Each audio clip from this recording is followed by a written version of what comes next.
Hello and welcome back to Chatting with Chip with Barton College football head coach Chip Hester. I am Wilson Times sports editor Paul Durham, and coach, this is kind of sad. It's our last one for a while, the last episode of the season, but not too sad because we get to talk about what a perfect way to end the season for you guys last week.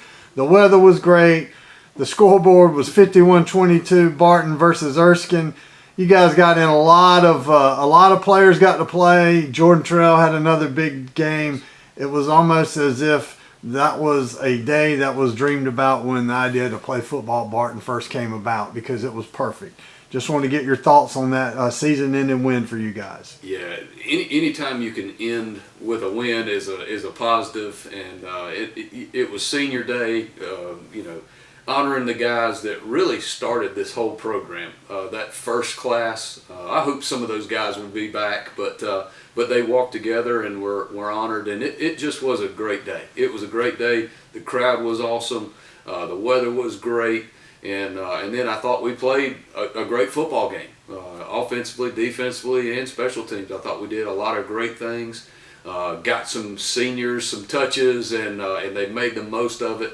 And so it was a good ending to a tough year, and hopefully, like we talked about last week, you hope that you can use that as a springboard going forward into the off season and into preparing for next year. Well, yeah, I pointed this out, Coach. Is one thing you guys have done in your 3 seasons. You have won your last game. First year against Lewisburg was an exhibition game, and the whole season was like an exhibition season, to be honest with you. You guys played great that game. Last year you won on the road, and then this year you won.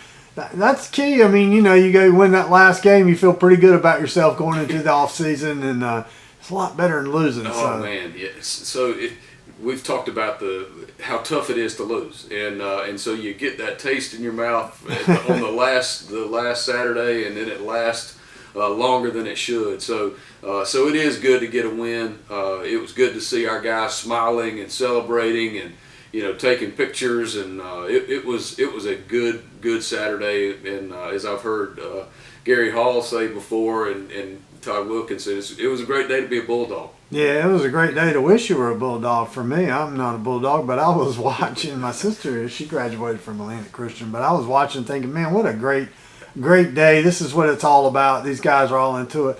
But I got to say, we had talked about this, all along, and it's a reality that you and your coach is going to have to deal with, right? As if you probably have already started.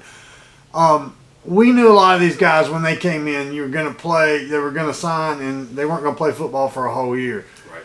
And you went out and signed a bunch of great student athletes, and they didn't take extra time to graduate. Right. So you got a whole class of guys who are really going to graduate before they play 4 years, and they really only played 2+ because that first year wasn't a full year for anybody. But here we are. That class that you brought in, you've had some of the transfers, all the 5 seniors that came in, they had already started playing.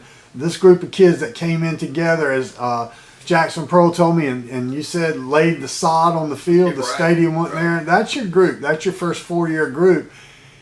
And despite the fact that, some of these kids are going to come back, I think Tyler Flippin said, look, it's to be determined. Sure. There's a lot of guys here who love to play football. Sure. I don't know if he's speaking for himself or everybody else, but I couldn't help but notice there was definitely an air of finality after that game Saturday. Because even if 3 or 4 guys don't come back, your team's not going to be the same next year. It wasn't the same this year as it was last year. And I guess there's a lot to be talked about, but it certainly was it was a feeling like graduation on Saturday. These guys were out there hugging, taking pictures, crying. You could tell some of them weren't going to be back. Yeah, I know that. Every individual's situation is different. Their family situation, financially, and physically, and in playing time, and so there are all these different things that will factor in. But one thing is for sure, and I told our team right after the game that one thing is for sure, or right before the game, is that this exact group will never play football together again as incorporated just as it is. And so it was a special time, and that's what made finding a way to win that ball game so important, because we won't have all of those guys back, and things change. It's college football. It's a new era in football, and so things will change. But we have hopefully learned to enjoy the times that we have, and to make the most of them. And I think we all owe that class of seniors a real debt of gratitude, because they've done things in a really great manner, and I'm awfully proud of them. Yeah, there's no question that watching those guys and being around, really for the last 3 years, but it's become more apparent every year. These guys really love and care about each other, and that's what you've preached all along as a coach, and that's what you got to have a successful team. It was pretty obvious. I mean, these guys only been together 4 years. That's not a whole lot of time for a program to develop, but I think, you guys have, when you get to the point where the guys are out there hugging and crying and telling each other goodbye, you don't have a team anymore, you got a program. Yeah, and I would even add, we've got a family. Those guys consider each other brothers, and that's pretty special. And I think there are very few kind of situations where young people tell each other that they love each other, and I think that's pretty special. And I think Barton has been the right environment for them, and they have been for Barton, and so it's been a really positive experience. I'll have great feelings towards all those guys for forever, and I think this program has been the foundation has been built on really a solid rock. Yeah, when you guys get together years down the road, you'll talk about rolling that sod out. Absolutely. Playing it for a college that didn't even have a field when they first got here. Let's talk about the 5 guys we know aren't going to be back. Those 5 seniors, most of them, I think, if not all, had started out in other places. Right. Yes, Joseph Ledbetter, you got Deontay Osby. Help me out here. I'm trying to Jackson remember. Brooks. Jackson, of course, the kicker. Yeah, Nate Byers. Feel like we're leaving one out. We got one more guy as a lineman, I think. And we'll think of it in a second. Yeah. But, yeah, those guys, they all played. They all were role players. They all had roles to play, and they did it. None of those guys were on the bench very much during their time here at all. You mentioned JL, Joseph Ledbetter first. He brought an air of physicality and toughness, and really was a playmaker for us on the defensive line, and I thought set a tone for us across the whole defense that we were going to be physical, and he demanded that everyone play to a certain level and a standard, and so he was big on that side of the ball. Jackson Brooks he came in the first spring. We struggled kicking the ball, and he kind of came in and kind of settled things a little bit and calmed everything down. It was really consistent over the years. Nate Byers, his physicality at receiver was a big deal for us, and then he made plays, and we still were not quite as efficient as we want to be throwing the ball, so he's capable of more in the receptions game, but I thought he really fit in well with our guys, and I saw the joy that he has with those other guys, and so that made it fun. Deshaun Holmes is the other one that transferred in. There's also Tim Montague. And Tim Montague is the other one. So you've got guys there that we've just mentioned that have just been critical pieces, and they've had roles to play on the field, but also off the field. I don't think people understand how important roles off the field are, and Deshaun Holmes there is no better young man than that one, and he's been a glue on our team, and he's just been a joy to be around. Those guys have done just a wonderful job, and we'll definitely miss them. It's weird that it's over. It feels like it's gone by awfully quickly for those guys, and I sure think we owe them a debt of gratitude as well, because they've come in and were kind of our experience when we didn't have any experience. Osby had played at Limestone and really came in and did a nice job, and then decided to come back. He's going into the military, but he deferred that to get his last year of eligibility. So the love of the game, I think, is important that it was showed to his teammates, and so those guys are really, really good guys, and really happy that they were able to be a part of it here at the beginning of this program. Yeah, no doubt. It's like you mentioned, when you guys first started, you had a bunch of high school guys and a handful of college football players that had actually played in games, and then everybody else was just waiting to play. So those guys were invaluable. And I mean, I couldn't get over talking to JL, Joseph Ledbetter out there. I mean, you see him play on the field, he's just killing people. You got 3 guys blocking him. You get out there and talk to him, he ain't big as nothing. He's like shorter than me, really, on the field, and he's just like, I was just like, are you serious? Like, you look so much bigger up there or standing on the sidelines. But, you know, it's about the heart. I mean, it's about the heart. So. Absolutely. And I think that's the thing that I feel like the reason we've got a solid foundation is the important stuff is the heart and the togetherness and the camaraderie and those kind of things. And I think, as we were talking in the run up to the final game, is,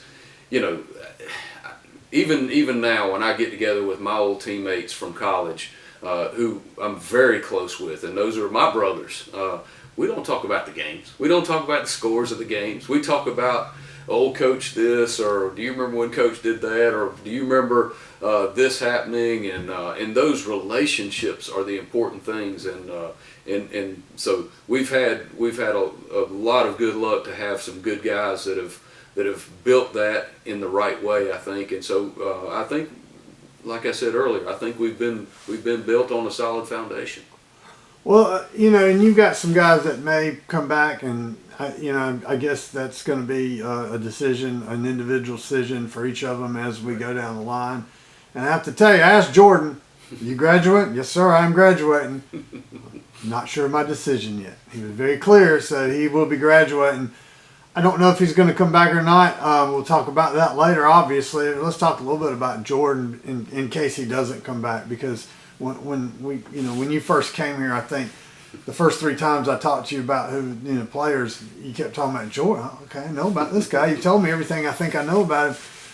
What a truly special kid he was. I mean, not just one of the best running backs in the country, but just a hard-working kid, as nice and polite as you've ever met, and is just downright nasty with that ball in his hands if you've ever seen. I would not want to have to try to tackle him with a full head of steam. What can you say about him? I mean, I know when you saw him, obviously a light went off, but did you envision this kind of career that he might have when you first saw him playing at Eastern Randolph? So I did. I knew that he had the potential, and I've known his coaches for a long time, high school coaches, and just the things that they would talk about him, the way he practices, the way he works, his attitude and things like that, all were things that I knew he had the ingredients, and obviously he had to put it all together, and he really has just continued to get better, and that's the thing that's really hard to quantify, is how much he's improved, and he's kept on getting better and better and bigger. I think the thing that's that a lot of people don't know about him, and it's so important, is sometimes, and I would think that most of our guys will tell you, he's probably the best football player on our team. But the thing about it is, he's our hardest working football player. Right. And so, and he goes about his business. I don't care if we're at 5:55 meeting. He's here at 5:40 at the latest. He's here every meeting early. He's one of the last ones to leave, and so he's again set a standard here that's important. And I hope he's not played his last game for Barton. But if he has, he's set a high mark for running backs for years to come. Will be compared to Jordan Terrell. And I'll tell you this: I think if he continues to come, if he comes back and he continues, he'll be one of the best running backs in this league has ever seen over a career. He's been phenomenal, and I think the relationship that he has built with our offensive line is pretty special as well. You talk about guys, when he comes in, they all hug each other, and so that they've got a special relationship there that he trusts them and they trust him, and it's been fun to watch. Yeah, no question. I mean, he had 1,632 yards. I don't even know how many carries he had that led the conference. Yards led the conference. He's fourth in the nation in rushing. He's second in games yards per game. I mean, he's a bullet, and he's durable. And I know you said this year last year kind of didn't seem like he blinked at all, but I think he kind of wore him down a little bit. He was not playing 100% every Saturday probably for a while, but he's a warrior. So he definitely is a warrior, and you're right, he is tough as nails. But I think the thing that was so impressive is how he finished. So his last 3 games, over 300, over 200, like over 200, almost 800 yards in 3 games. Unbelievable. So, and I think give a lot of credit to Coach Mariani. I think as the season grew, he had got a real good feel for how to call run game for him, and I think our guys have got a feel for what we're trying to do with our run game, and even fullbacks and tight ends and wide receivers, how they block for our running game. I think is pretty important, and so we've come a long way in our running game, and I feel like we're getting there, and now we've just got to work on the passing game and get the efficiency up a little there, and I think it can only get stronger. Well, I mean, I know that you might not come back with any of these guys next year. You might come back with most of them, but I mean, you had your best passing day Saturday. Tyler had his best day, 11 of 14. I think that's awesome. the peak efficiency for any quarterback in 3 seasons since you took over the program. Yeah. Pass the ball. You guys we were talking about Jackson Pearl, man. He was like little Phil McConkey out there. Used to play for the New York Giants years ago. Right. On that end around, and I mean, I asked him, I said, you look a lot like Jordan Terrell with that ball, because you turned that corner and just out-hustled that guy, and he couldn't catch you. Yeah. He said, I felt like JT out there. I mean, a great day for your offense, just to get a lot of things done. I think you pointed out that Erskine was susceptible to some of those, and hey, they worked. It just worked. Everything worked on Saturday offensively. You had one little second quarter thing that I think was just so the fans didn't get bored in the seats, because it made it interesting for a short while, and then Jordan hurdled that guy and scored another touchdown. It was over. But yeah, what a great offensive day. I think we talked about this earlier, but let's just come back to it one more time, because y'all did a lot of different things Saturday. Yeah, I think that's, Saturday's performance by our offense was what we've been waiting for a little bit, and hopefully it lays the foundation for what might be to come this spring and this summer in preparation of next year. When we needed to throw it, we were able to throw it, and I think third downs, again, I think offensive coaches did a great job of putting the right kind of game plan together, and then we executed it, and that's not easy. It's not easy to execute on third down, and so guys ran good routes, and Flip put the ball where it needed to be put, and so I thought just it was a very efficient day all the way around. I thought we were hard to defend because when we needed to throw it, we were able to throw it, and when we wanted to run it, we could run it, and then I thought there was some creativity on offense with the speed, the jet sweeps to Jackson, and so I thought we utilized our talent as it should have been, and so it was just a really good day all the way around for our offense. Well, like I said, if it was the end of the era for the majority of those 27 redshirt sophomores that time of the program, it was a perfect ending. So. Absolutely. Well, excuse me, Coach. Let's talk a little bit about what you've got going on next, because you're not practicing now. You don't have any more practice.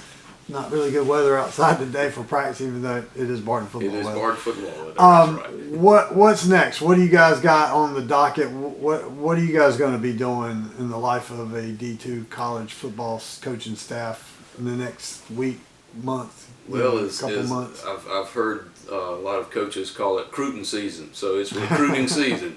Recruiting season. Recruiting season. Yeah. So now's a big time in Division II football recruiting. So we've had guys on campus, so they've come to visit us. We'll try to get out and see some We'll go to high school games coming up, high school all-star games, all different types of recruiting situations coming up for us, and we'll start getting guys to our campus in the new year. And in February, first Wednesday in February will be signing day.